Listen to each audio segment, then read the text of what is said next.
உலகெங்கும் சென்று நற்செய்தியை அறிவியுங்கள் என்ற இறைவார்த்தையின்படி நமது நற்செய்தியின் துவக்கமே கிறிஸ்து இயேசு பாலனின் பிறப்பு. அந்த பிறப்பு செய்தியை நம் முன்னோர்கள் வழிவந்த ஆதிவாசி மக்களுக்கு அறிவித்து அவர்களோடு இணைந்து கிறிஸ்து பிறப்பு விழாவை கொண்டாடி மகிழ்வோம். வாருங்கள்.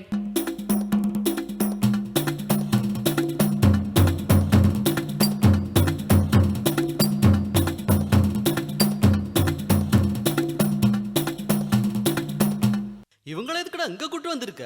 இவங்கள மதியானம் சூப்ல எல்லாம் போட சொன்னேன். அது இல்லங்க ராசா, இவங்க எல்லாம் சொல்றாங்க ஏசு சாமி பிறந்திருக்காராம் நம்மளெல்லாம் மீட்க. அது இருக்கட்டும், அவர் எதுக்குடா நம்மள மீட்கணும்?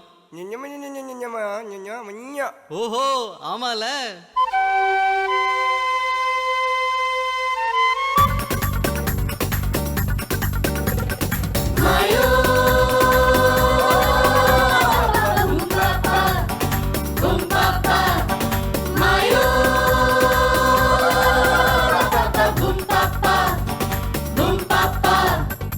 ஆதிவாசி அன்பர்களை கதை கேளுங்கள், ஆதவன் இயேசு பாலன் வழிவாருங்கள். ஆதிவாசி அன்பர்களை கதை கேளுங்கள், ஆதவன் இயேசு பாலன் வழிவாருங்கள். படைப்பிற்கெல்லாம் மகிழ்ச்சியூட்ட நமக்காய் மீட்பர் பிறந்துள்ளார். படைப்பிற்கெல்லாம் மகிழ்ச்சியூட்ட நமக்காய் மீட்பர் பிறந்துள்ளார். மாயோ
கதை கேளுங்கள்.